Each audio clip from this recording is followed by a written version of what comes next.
திக்கு எட்டும் சூன்யமாச்சே, வெளிச்சமெல்லாம் இருட்டென்றாச்சே. இன்னலால் உள்ள இந்நிலை கடந்த நன்னிலை எங்குள்ளது கோவிந்தா? வற்றி போச்சே, ஆன்மா மட்டும் மிஞ்சி போச்சே.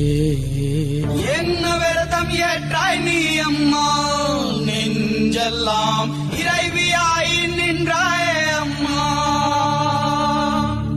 உன்னை கண்டால் காலனுக்கே ஜக்கம்மா, கண்ணிரண்டும் கலங்கும் அம்மா.